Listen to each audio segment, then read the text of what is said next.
Strobe Studios presents Michael Helgens and Greg Kilberger in The Watson Files.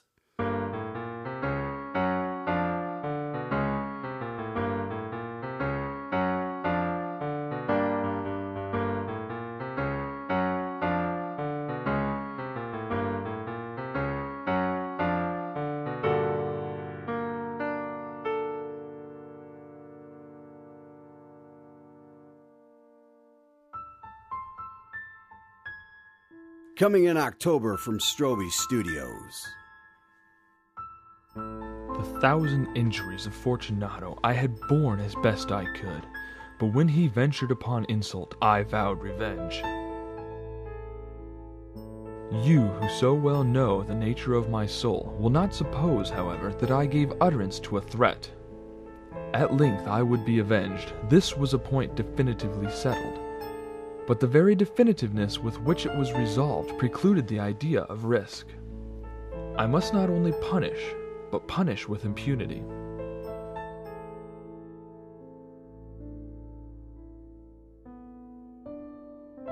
Check out StrobeStudios.com for more information.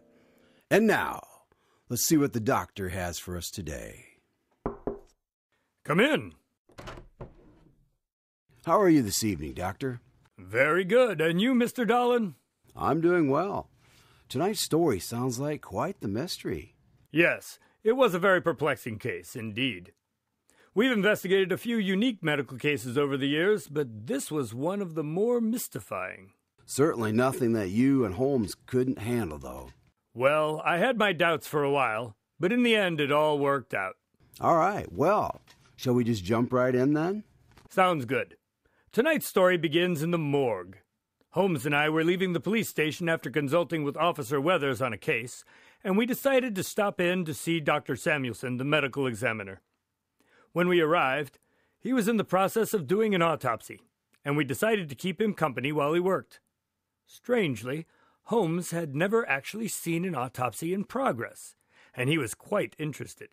However, we soon found out that this was a more unique death than it initially seemed. Well, at least that's taken care of. Yes, and you know, now that I think about it, Mr. Lewis actually helped the police out. How so? Well, he gathered all of the stolen jewels in one place. That sure makes it easy to recover them. Yes, I suppose it would have been more difficult to track down each stuffed animal that had been purchased individually. Excuse me, you can't come in. Oh, hello, gentlemen. Sorry, I didn't realize it was you. Of course, you're always welcome here. Thank you, Dr. Samuelson. We were in the building and thought we would stop by and see how things were going. Quite well, actually. I haven't had any more problems with the soldiers. Well, that's probably a good thing. Yes, for sure. Have you ever seen an autopsy before, Mr. Holmes? As a matter of fact, I have not. Are you serious, Holmes? I've seen plenty of reports, of course, but I've never been present for the actual event. You know, I was just about to cut this guy open over here, if you'd like to observe. I'd be delighted. And it never hurts to have another medical opinion, Doctor. Certainly. So, what's his story? Car wreck. Witnesses say he just drove off the road and crashed into the guardrail. And what is the reason for the autopsy, then? Well, the crash wasn't that bad. Didn't even trigger the airbags, and it definitely shouldn't have killed him. Ah, so perhaps he did not die because he drove off the road, but rather he drove off the road because he died. That's the theory. He looks familiar. What's his name? Owen Clark. The food critic? Yes. Ah, that's right. He's been in the paper quite a bit lately.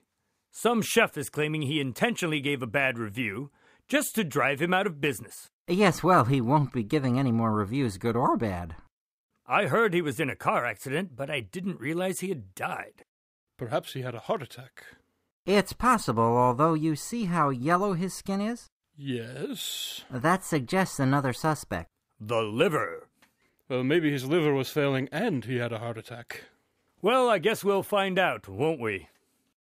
So, where do you start? First, we'll take a look at the heart. This part can get a little messy sometimes. So I noticed. There we go. Now we'll just reach in here and take a look. Not a heart attack. No, definitely not. There's no ischemia or evidence of arterial sclerosis. All right, now the fun begins. Fun? Yes, the investigation. He could have died from any number of things, and we have little information about what. Ah, that does sound like fun. It's much like the investigations you do, only confined to the body. The first step is to look for clues. What do you suppose I should be looking for? Well, anything that doesn't seem normal, I guess. Yes, that's exactly right. It's obvious that there are no external injuries. So the problem must be internal. Yes, the first thing we'll check is the organs. All right. We've already done the heart, so we'll just cut along here and here like so. You don't exactly use a surgeon's touch, do you? Well, it's not like we're worried about scarring. No, I suppose not. All right, here is the stomach. I see no appendix. Aha! That looks like the possible cause of death. Yep, liver failure. Just as we suspected. Although I must say that seems rather unexciting. Why? Well, it's just that it's not uncommon. He probably drank himself to death. Except he didn't drink. That's right. I remember reading somewhere that he's the only food critic in town that won't test the wine. Okay, so not alcohol then. He could have had hepatitis. Or maybe he was poisoned. Nope, not poison. We already ran a tox screen and found nothing. But I'll check the hepatitis serologies. That's probably the answer. Well, I'd be interested in the results when you get them. Okay, I'll be sure to give you a call. It'll take a day or so. Sounds good. Well, Doctor, thanks for letting me observe. It was very educational. No problem. Stop by any time. I don't think he had hepatitis. Why not? I don't know, just a hunch. Well, absent poison or alcohol, I'm afraid we're running out of options on the liver failure front. Yes, I suppose, but the timing just seems odd. Right after he blasted that restaurant last week. Well, I suppose there could be some sort of poison that didn't show up on the tox screen, or something.